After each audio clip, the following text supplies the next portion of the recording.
Assalamualaikum warahmatullahi wabarakatuh.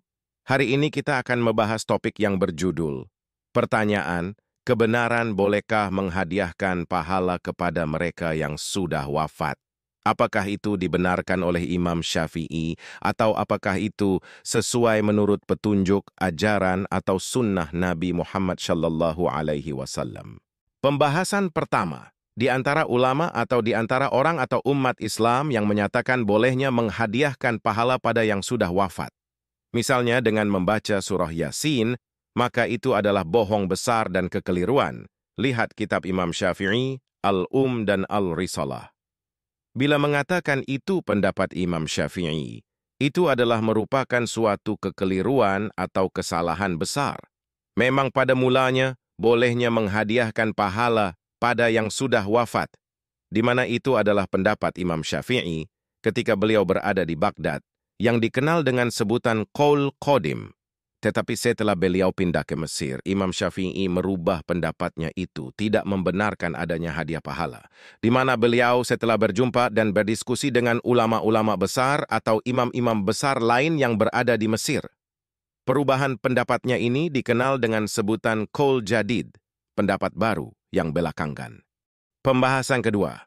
Jika merujuk kepada pendapat, ajaran, atau petunjuk Nabi Muhammad Shallallahu Alaihi Wasallam, dan itulah yang memang seharusnya, maka tidak ada suatu hadis yang syahih, ataupun yang lemah, ataupun yang palsu, yang ada meriwayatkan atau menerangkan adanya Nabi Muhammad Shallallahu Alaihi Wasallam, maupun sahabat pernah melakukan tahlilan baca surah Yasin, menghadiahkan pahala kepada yang sudah wafat. Misalnya kepada Khadijah istri Nabi, atau anak Nabi, atau kepada sahabat Sayyidina Hamzah, dan lain-lain yang telah wafat. Seandainya hadiah pahala itu boleh, tentunya mereka tidak lupa atau lalai untuk melakukan tahlilan baca surah Yasin menghadiahkan pahalanya kepada mereka yang sudah wafat. Kemudian, bila merujuk kepada Quran surah An-Nazm 39, di mana Allah Subhanahu wa Ta'ala menyatakan bahwa sesungguhnya seseorang itu akan mendapat ganjaran, pahala, melainkan oleh dari mereka yang mengerjakannya sendiri. Kemudian dikuatkan lagi oleh hadis riwayat Muslim, Nabi Shallallahu Alaihi Wasallam menyatakan, apabila anak Adam mati, maka putuslah amalnya, pahalanya, yang diterimanya, kecuali dari satu, ilmu yang diajarkannya. Kedua, dari harta yang diwakafkannya. Ketiga, dari amal anak soleh yang mendoakannya. Komentar. Adapun cara tahlilan yang dilakukan oleh orang sekarang, caranya bertentangan dengan petunjuk Quran. Surah Al-A'raf 204, Allah Subhanahu wa Ta'ala menyatakan, apabila dibacakan Al-Quran, maka kamu dengar, diam, dan simak, supaya kamu mendapat rahmat. Kenyataan mereka lakukan tahlilan membaca surah Yasin dengan suara keras, serentak, beramai-ramai, bertentangan dengan perintah Allah Subhanahu wa Ta'ala di atas. Kemudian tahlilan pada malam ke-40, malam ke-100, dan malam ke-1000 adalah meyakinin pada malam-malam tersebut itu. Berkat berdoa dan sebagainya itu adalah berasal dari keyakinan agama Hindu. Kesimpulan, di antara umat Islam sekarang yang mengamalkan tahlilan hadiah pahala itu, bukan mengikut ajaran, petunjuk, atau sunnah Nabi Shallallahu Alaihi Wasallam. Juga bukan mengikut petunjuk Imam Syafi'i, tapi menurut petunjuk ulama atau ijtihad murid-murid Imam Syafi'i. Karena Imam Syafi'i sendiri telah membatalkan bolehnya hadiah pahala pada Qaul Jadidnya. Komentar, tercerminlah kepada rujukan Quran surah Al-Ahzab ayat 67 dan 68, di mana Allah Subhanahu wa Ta'ala menyatakan, pada hari ketika wajah mereka dibolak-balikkan dalam neraka. Mereka berkata, aduhai, kiranya dahulu kami taat kepada Allah dan taat pula kepada Rasul. Quran surah Al-Ahzab 66.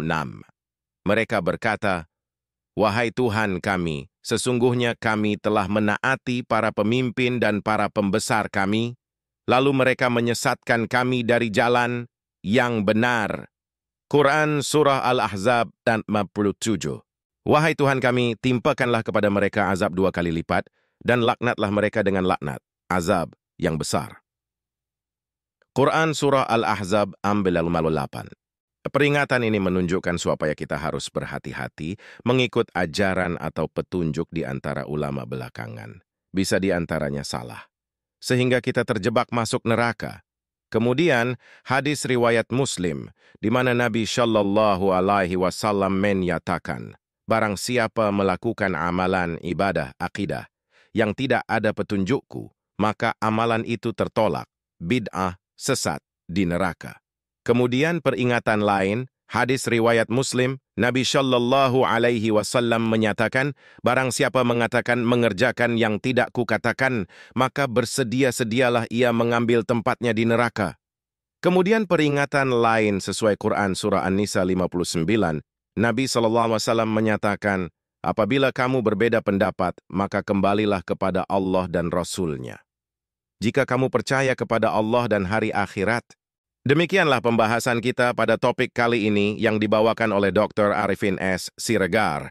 Lebih dan kurangnya saya mohon maaf. Amin ya rabbal alamin. Mohon sejawat menyebarluaskan dakwah-dakwah ini. Semoga kita mendapat pahala karena telah menyebarkan dakwah ini. Saya akhiri dengan mengucapkan, wassalamualaikum warahmatullahi wabarakatuh. Sampai bertemu di video saya selanjutnya. Terima kasih.